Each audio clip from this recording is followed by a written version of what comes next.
At the will reading, my husband laughed when my name wasn't mentioned, until the lawyer read the hidden clause that changed everything. What happened next left everyone in that room speechless, including him.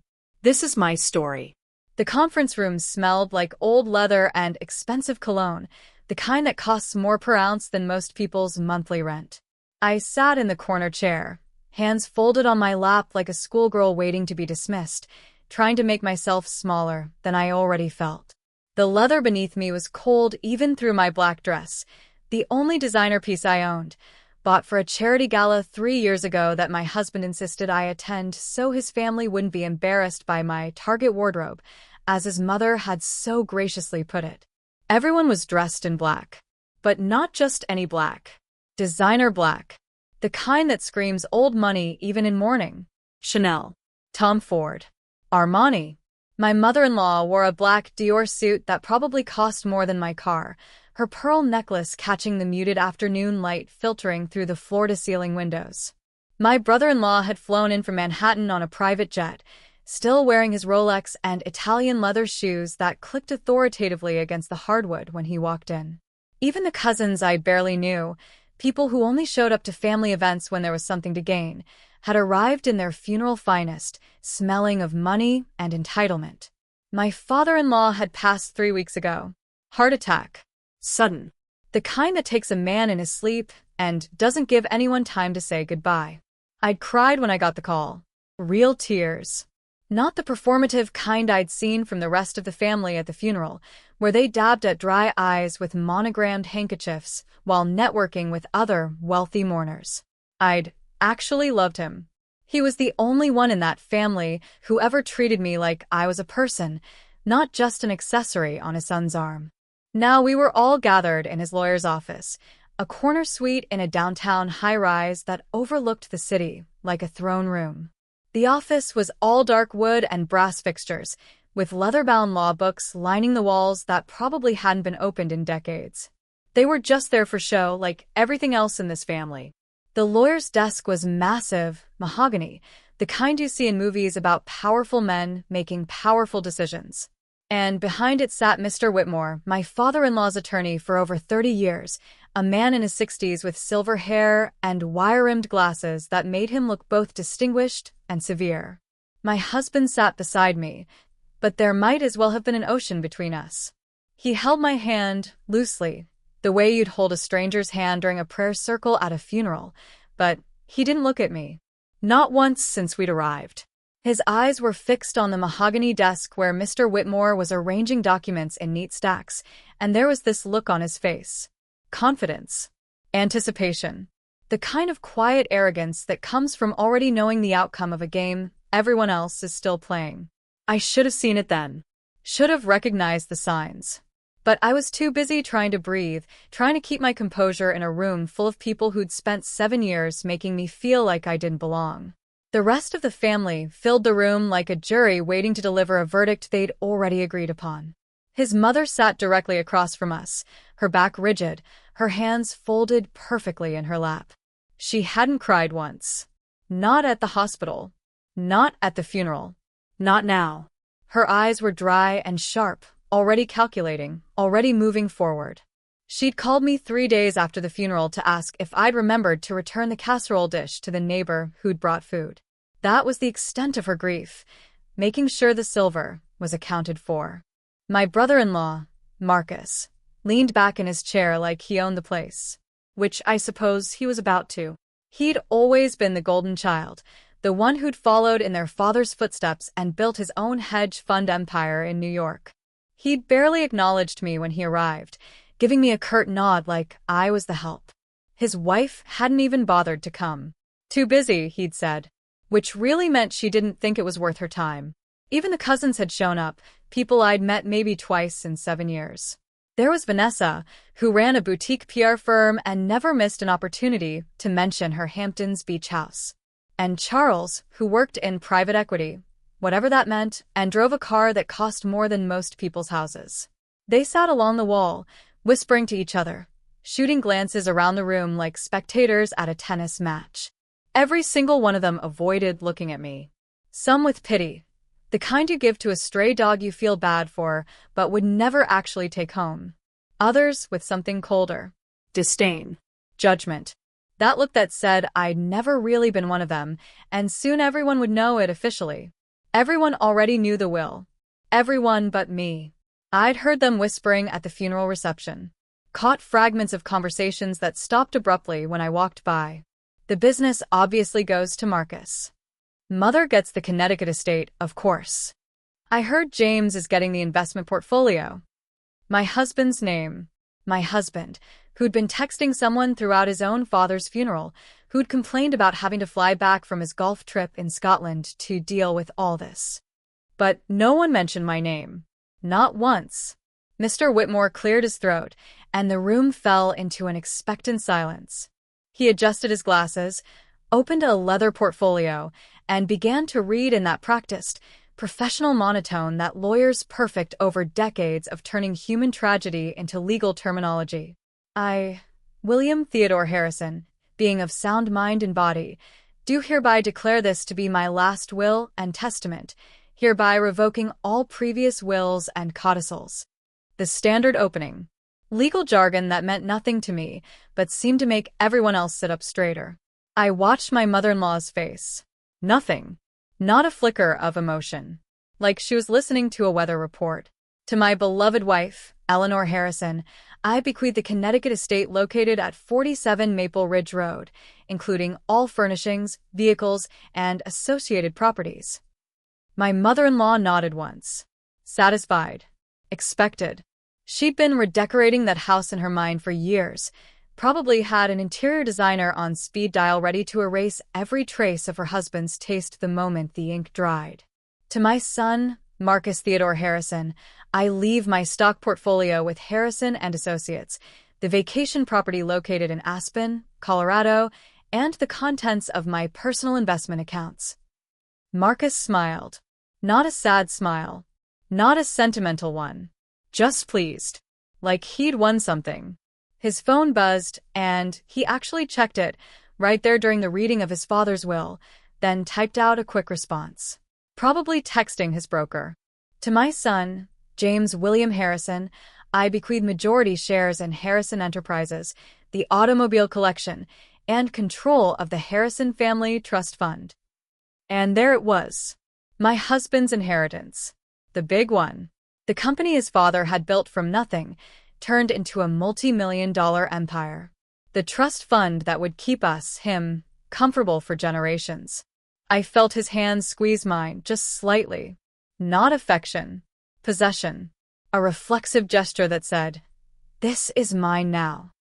Mr. Whitmore continued reading. Smaller bequests to the cousins. Vanessa got some jewelry. Charles got a boat he'd probably never use. There were donations to charities, to the family's alma mater, to organizations I'd never heard of. The lawyer's voice droned on, steady and methodical, checking off items on an inventory of a man's life. I waited, my heart hammering against my ribs, so hard I was sure everyone could hear it. My name had to come up. I'd been part of this family for 7 years. 7 years of Sunday dinners where I bit my tongue while they talked politics I didn't agree with. 7 years of charity galas where I smiled for photos while wearing borrowed jewelry because mine wasn't appropriate for the family image. 7 years of playing the role of the dutiful wife, the perfect daughter-in-law, even when they made me feel like I was never quite good enough, never quite polished enough, never quite worthy of the Harrison name. My father-in-law had been different. He'd seen me. Really seen me. When I'd show up early to family dinners, he'd be in the kitchen, and we'd talk. Really talk. About books. He loved Steinbeck, and I'd grown up reading everything I could get my hands on. About travel, places he'd been, places I dreamed of going. About life beyond boardrooms and stock portfolios. He'd ask me about my day, about my thoughts, about me, not as an extension of his son, but as a person. When he'd gotten sick last year, before the heart attack, when it was just high blood pressure and doctors' warnings he mostly ignored, I'd been the one who visited him in the hospital. Not his wife, who said hospitals depressed her. Not Marcus, who was too busy closing a deal. Not my husband, who sent flowers with a card signed by his assistant. Just me. I'd sat with him for hours, reading aloud from his favorite books, bringing him decent coffee because hospital coffee was an affront to humanity, as he'd put it. We'd talked about everything and nothing. He'd held my hand and told me I was too good for his family. I'd laughed it off, but he hadn't been joking. Surely there would be something. A keepsake. A mention. One of his first edition books he knew I'd loved. The pearl earrings he'd given me for Christmas 2 years ago that his wife didn't know about because he'd said, "She doesn't understand why anyone would read Dickens for pleasure." Anything. But Mr. Whitmore kept reading. Line after line. Bequest after bequest. And my name never came. The room fell into a different kind of silence. Not the respectful, anticipatory kind from before. This was uncomfortable, awkward. The kind of silence that follows a social faux pas when someone says something inappropriate at dinner and everyone pretends they didn't hear it while frantically searching for a way to change the subject. I felt my chest tighten, my face flush hot with shame. My throat closed up and I had to focus on breathing, in through my nose, out through my mouth, a technique my old therapist had taught me for anxiety attacks. I didn't dare look up. I couldn't bear to see their faces. The pity, or worse, the satisfaction. Then I heard it. A laugh. Quiet at first, like he was trying to hold it in, trying to maintain some semblance of decorum. But it escaped anyway, sharp and cruel, cutting through the silence like glass shattering on marble. My husband was laughing. "Guess she didn't make the cut," he muttered, just loud enough for the people near us to hear. His voice carried that particular tone he used when he was with his friends, when he'd had too much scotch and thought he was being clever. That mean-spirited humor that punches down and calls it a joke. Across the room, Vanessa smirked and whispered something to Charles. Marcus coughed into his fist, clearly covering a chuckle. My mother-in-law's lips pressed into a thin line, not disapproving of the laugh, but of the lack of discretion. The impropriety of saying out loud what they were all thinking. I wanted to disappear. I wanted the expensive Persian rug beneath my feet to open up and swallow me whole. I wanted to stand up and walk out with whatever dignity I had left, but my legs wouldn't move. They felt like lead, like I'd been cemented to this chair to witness my own humiliation. I just sat there, frozen, drowning in shame while my husband, the man I'd married, the man I'd built a life with, the man who was supposed to love me, mocked me in a room full of people who'd never wanted me there in the first place. Mr. Whitmore looked deeply uncomfortable now. He shifted in his chair, adjusted his glasses again, shuffled through the remaining papers with an urgency that suggested he wanted this over with as much as I did. I could see it in his face. He'd done this 1,000 times, read 1,000 wills, witnessed 1,000 families show their true colors over money. But this was awkward even for him. "That concludes the primary distributions," he said, his voice careful, measured. "There are a few smaller bequests to household staff and charitable organizations, which I'll handle separately.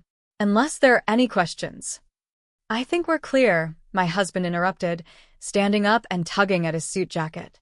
Already moving on. Already thinking about how fast he could get to the bank, probably. He looked down at me, finally, for the first time since we'd sat down. "Ready to go?" Not, "Are you okay?" Not, "I'm sorry." Just ready to go. Like I was a coat he needed to collect on his way out. I thought it was over. I thought I'd just endured the worst moment of my life, watching my father-in-law's final chance to acknowledge me pass by without a word, while my husband laughed about it. I thought I could leave now, go home, lock myself in the bathroom, and cry until I couldn't anymore. Then I'd figure out what the hell I was going to do next. Maybe call my sister. Maybe finally admit that she'd been right about this family all along. But then Mr. Whitmore spoke again. "However," he said, and something in his tone made everyone freeze. The word hung in the air like a held breath. My husband's hand, which had been reaching for his phone, stopped mid-motion. Marcus, halfway out of his chair, sat back down. My mother-in-law's eyes narrowed. "There is one more clause." The lawyer's voice was different now. Still professional, but with an edge to it. Something that hadn't been there during the rest of the reading. He reached into his briefcase, expensive leather, worn with age, and pulled out a separate envelope from the very bottom, from a section I hadn't even noticed. It was sealed, not with the law firm's standard seal, but with red wax, old-fashioned, personal, and unmarked except for a single word written across the front in my father-in-law's distinctive handwriting. Confidential. The room shifted. You could feel it, a change in atmospheric pressure, like right before a storm breaks. My husband's hand found mine again, but this time his grip was different. Tight. Almost painful. Not comforting. Controlling. Mr. Whitmore broke the seal carefully, almost reverently, and pulled out the papers inside. The paper was different from everything else. Heavier, cream-colored, with my father-in-law's personal letterhead at the top. Not the company letterhead. Not the family crest. His personal stationery that he used for correspondence with old friends, for handwritten notes that mattered. This clause, Mr. Whitmore began, and I swear his eyes found mine across that massive desk, was executed in the presence of 2 witnesses and notarized on September 14th of this year. September 14th. 2 weeks before my father-in-law died. 2 weeks before the heart attack. He'd known, or suspected, or wanted to make sure. My mind raced, trying to remember that date. Had I seen him? Talked to him? I'd called him that week. I remembered now. Just to check in. He'd sounded good. Happy even. Had said something cryptic about making sure things were in order, but I'd thought he meant medical paperwork or business documents. Wait, my husband said, his voice sharp. The confidence was gone now, replaced with something harder. Suspicious. What clause? There was no mention of any additional clause when we reviewed the will last month. Because, Mr. Harrison, Mr. Whitmore said with a patience that suggested he'd expected this interruption, this clause was added specifically after that review. Your father executed this as a codicil with full legal authority. It supersedes any prior arrangements. Marcus started to object, but Mr. Whitmore held up one hand. Gentlemen, Please. if I may continue. The room went silent again, but it was a different silence now. Charged. Dangerous. Everyone leaning forward except me. I was trying to sink back, trying to disappear, because whatever was in that envelope, whatever my father-in-law had done, I could feel it was about to detonate in the middle of this room. Mr. Whitmore cleared his throat and began to read. This confidential clause, executed September 14th, is to be read following the primary will distribution. It states as follows. To my daughter-in-law. I stopped breathing. Every single person in that room turned to look at me. The sole bearer of integrity in a family that has long forgotten its meaning, I leave the following. My heart stopped. I felt every pair of eyes in that room turn toward me like spotlights, hot and accusatory. My mother-in-law's mouth fell open, which I'd never seen happen in 7 years of watching her maintain perfect composure through every social situation. Marcus's face went red, then white. Vanessa grabbed Charles's arm, and my husband's grip on my hand became vice-like, his fingers digging into my palm hard enough to hurt. To my daughter-in-law, Mr. Whitmore continued, his voice steady despite the tension crackling through the air. I leave full ownership of the Harrison family estate located at 1247 Rosewood Drive, including all properties therein, the surrounding 47 acres, all structures, furnishings, and land rights in perpetuity. What? My mother-in-law's voice cracked through the room like a whip. She was on her feet before I even registered she'd moved. That's my house. That's the Connecticut estate. He just said you just read. Mrs. Harrison, Mr. Whitmore said, and his tone was gentle but firm, the way you'd speak to a child having a tantrum, if I may finish. This is insane, Marcus said, standing now too. There's no way Dad wouldn't. Additionally, Mr. Whitmore continued, raising his voice slightly to be heard over the erupting chaos, I bequeath to her exclusive control of the secondary Harrison Trust Fund, valued at $12 million, to be managed at her sole discretion with no interference, oversight, or approval required from any other family member or heir. The room exploded, not with sound at first, with shock so profound it sucked all the air out of the space. Then everyone started talking at once. My mother-in-law was shouting something about incompetency and undue influence. Marcus was yelling at Mr. Whitmore, demanding to see the documents, threatening to call his own lawyers. Vanessa was on her phone. Charles looked like he was calculating whether there was any inheritance left for him. And my husband released my hand like I'd burned him. He jerked away from me so violently his chair scraped backward with a screech that cut through the noise. He turned to face me, and the look on his face was something I'd never seen before. Rage. Pure, unfiltered rage. But underneath it, something else. Fear. You knew about this, he hissed, his voice low and dangerous. You manipulated him. This whole time playing the sweet innocent, you planned this. I didn't, I whispered, my voice barely audible even to myself. I swear I didn't know. Liar. He was shouting now, and people were staring, and I wanted to disappear more than I'd ever wanted anything in my life. You spent all that time with him at the hospital, reading to him, keeping him company. You were manipulating a dying man? Mr. Harrison. Mr. Whitmore's voice cut through like a judge's gavel. I will not have you attacking your wife in this office. Sit down. Don't tell me what to do. This is fraud. She coerced him. He wasn't in his right mind. Your father was examined by 2 independent physicians before executing this codicil, Mr. Whitmore said, his patience clearly wearing thin. He was found to be of completely sound mind. The documentation is airtight. Now, if you'd like me to continue, there's more. More? My mother-in-law said faintly, sinking back into her chair like her legs had given out. What more could there possibly be? Mr. Whitmore looked back down at the document.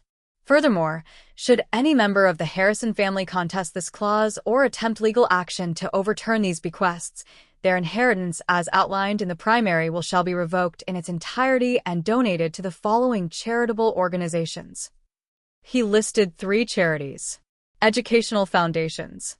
Organizations my father-in-law had supported quietly for years that his family barely knew about because they were too busy with their country clubs and charity galas that were more about being seen than doing good. This is my final wish, Mr. Whitmore read, his voice softer now. Executed of sound mind and body, witnessed and notarized in accordance with all applicable laws. I leave this instruction knowing it will cause disruption. That is not my intent. My intent is justice. Long overdue justice. The room fell silent. A horrible, suffocating silence where you could hear the clock ticking on the wall, the muted sounds of traffic 17 floors below, someone's phone buzzing in their purse. My mother-in-law spoke first, her voice hollow. The Connecticut estate. I was supposed to, we had plans. She'd already told her friends, I realized. Already started making arrangements. Probably had decorators lined up, had been planning some grand renovation to mark her new chapter as a widow. And now it was gone. Given to me. The woman she'd spent 7 years barely tolerating. This can't stand, Marcus said, but he sounded less certain now. There has to be something we can do. Some legal. Did you not hear what he just read? My husband rounded on his brother. If we contest it, we lose everything. Everything. The business, the trust fund. All of it gone. So, what are you suggesting? Marcus shot back. That we just accept this? That we let her. He gestured at me like I was something distasteful. Walk away with millions while you what? I found my voice, surprising myself. It came out stronger than I expected. While you only get tens of millions. Poor you. You have some nerve, Vanessa said from across the room. Acting all innocent when you clearly... Mrs. Harrison, Mr. Whitmore interrupted, speaking to me directly for the first time. There's a personal letter. Your father-in-law left it for you. Would you like me to read it now? Or would you prefer to do so in private? I looked at the envelope in his hands. I could see more cream-colored paper inside, covered in my father-in-law's handwriting. My throat felt tight. My eyes were burning. But I was done hiding. Done shrinking myself. Done apologizing for taking up space in a family that never wanted me there anyway. Read it, I said. Read it now. I want everyone to hear it. Mr. Whitmore nodded and carefully unfolded the letter. My dear girl, he began, and my father-in-law's voice echoed in every word, and I felt tears start to slip down my cheeks before I could stop them. If you're hearing this, then I'm gone, and I imagine you're surrounded by vultures pretending to mourn. I've watched you for 7 years, and I've seen everything they couldn't be bothered to notice. I've seen how they treat you, how my son treats you, like you're not enough, like you're lucky to be there, like you should be grateful they let you into the family, when the truth is they never deserved you in the first place. My husband made a sound, anger or protest or denial. I couldn't tell. Mr. Whitmore kept reading. I've watched you bite your tongue at Sunday dinners when Eleanor made her little comments about your clothes, your background, your education. I've seen you smile through charity events where you were paraded around like a trophy but never actually included in anything meaningful. I've watched my son ignore you, dismiss you, treat you like an accessory he could pick up or put down as it suited him. And I've watched you stay kind anyway. That's what made me notice you, you know. Not that you were beautiful, though you are, but that you remained kind in a house full of cruelty. I was crying openly now, and I didn't care. Let them see. Let them all see. You were the only one who visited me in the hospital when I was sick last year. Not my wife, who said hospitals depressed her. Not my sons, who were too busy with their precious careers. Just you. You brought me books. You brought me real coffee. You sat with me and talked to me like I was a person, not a patriarch or a business asset or a name on a building. You asked me about my life, my thoughts, my dreams. Do you know how rare that is? To be seen as a human being at my age with my money. Mr. Whitmore paused, took off his glasses, and wiped them.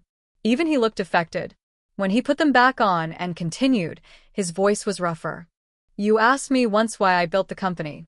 Do you remember? It was a Thursday afternoon, and you'd brought me that terrible hospital jello, and we were laughing about it. You asked me what drove me, what the point of it all was. I told you I'd wanted to build something that mattered, something that would outlast me. Something good. You said that was beautiful. My own sons never asked me that. My wife certainly never did. They only ever asked what the company was worth. The letter went on.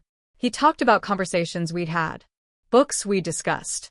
The time I'd brought him first edition Steinbeck for his birthday, I'd saved for months to afford it, while his family had given him golf club memberships and expensive scotch he never drank. He talked about watching me care for him with no expectation of reward, no angle, no ulterior motive. Just kindness. This is not charity, my dear girl, Mr. Whitmore read, and his voice cracked slightly. This is not a gift. This is justice. This is me correcting a terrible wrong, the wrong of watching good people be treated poorly while cruel people prosper. You earned every dollar, every acre, every right and privilege I'm giving you. Not through manipulation or gold digging or any of the horrible things I'm sure they're accusing you of right now.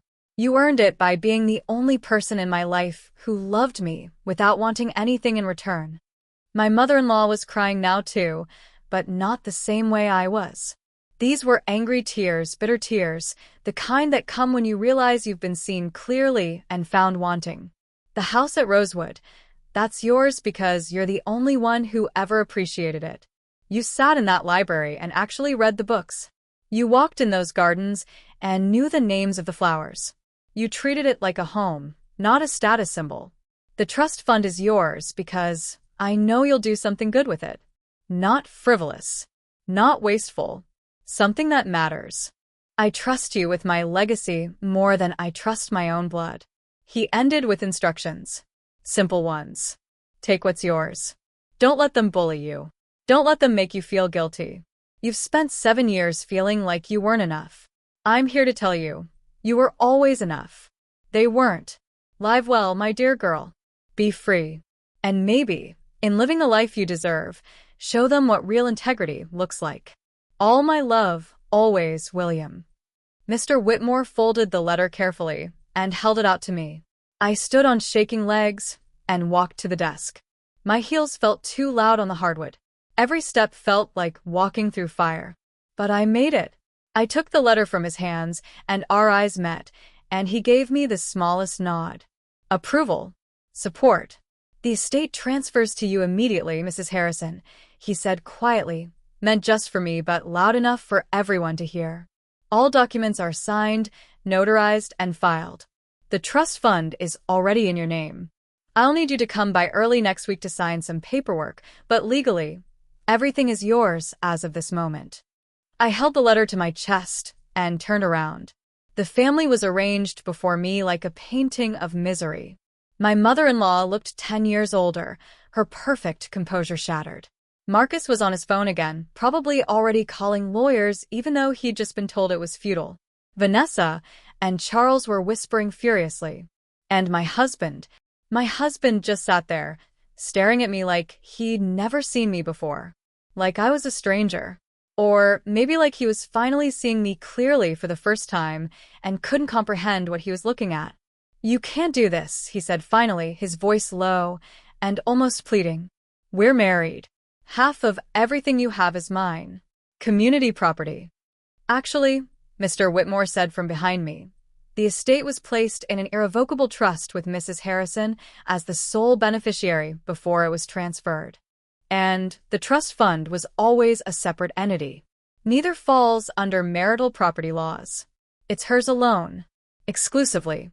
I watched the reality hit my husband's face. The calculation. The same look he got when he realized a business deal was going south, and there was no way to salvage it. He was trying to find an angle, a loophole, a way to spin this in his favor. But there was nothing. For once in his privileged, entitled life, he had absolutely no power. "I never asked for this," I said quietly, looking at all of them. "I never wanted any of this. I just wanted to be part of a family. I wanted to be loved. I wanted to matter. But you all made it very clear that I never would. Not really. I was always just in the way." "That's not," my husband started, but I held up my hand. "Don't. Please don't insult me by pretending now. Your father saw the truth. He saw all of it, and he decided to do something about it. I'm not giving it back. I'm not apologizing. I'm not going to feel guilty for accepting something freely given to me by a man who actually cared whether I lived or died." I turned back to Mr. Whitmore. "What do I need to do next?" He handed me his card. "Call my office Monday morning. We'll schedule a time to go over everything. In the meantime, the house keys are in this envelope, along with account information and access codes. Everything you need." I took the envelope. It was heavy, real.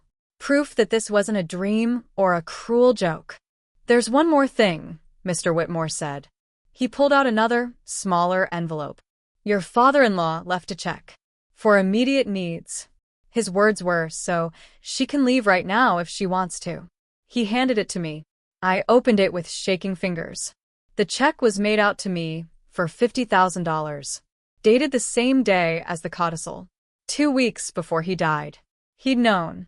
He'd planned for this exact moment. Had wanted to make sure I could walk out of this room and never look back if that's what I needed. I folded the check carefully and put it in my purse along with the letter. "Wait," my husband said, standing up. His voice had changed again. Desperate now. "Just wait. We need to talk about this. We can figure this out. We're married. We have a life together. You can't just..." "Can't just what?" I looked at him, really looked at him, for the first time in years. "Can't just leave you? Can't just walk away from 7 years of being made to feel small? Can't just accept something good that happened to me without your permission?" "I love you," he said, and it might have been the first time he'd said those words in months. Maybe years. "We can work through this." "You laughed," I said simply. 20 minutes ago, when you thought I'd been left out of the will entirely, you laughed. You mocked me in front of your entire family. You were happy I'd been humiliated. That's not love. That's not even basic respect. He reached for me, but I stepped back. "Don't. Please." Mr. Whitmore moved subtly between us. "Mr. Harrison, I'd advise you to let your wife leave. Any harassment, coercion, or attempts to intimidate her will be grounds for immediate legal action and, as stipulated in the will, could jeopardize your entire inheritance. I suggest you let her go." My husband's hands dropped to his sides. He looked lost. Actually lost. And I felt nothing. No satisfaction. No vindication. Just tired. So incredibly tired. Goodbye, I said to the room. Not to him, specifically. Not to any of them. Just goodbye. I walked to the door, my heels clicking on the hardwood with a finality that felt like punctuation. Behind me, I could hear them starting up again, voices rising, accusations flying, the sound of a family tearing itself apart over money like families have done since the beginning of time. I didn't look back. The hallway outside was quiet, carpeted, lined with doors to other offices where other lawyers were handling other people's tragedies and triumphs. The late afternoon sun poured through the floor-to-ceiling windows at the end of the hall, golden and warm. October light. My favorite kind. The kind that makes everything look softer, more beautiful, like the world is apologizing for the hard parts. I walked down that hallway.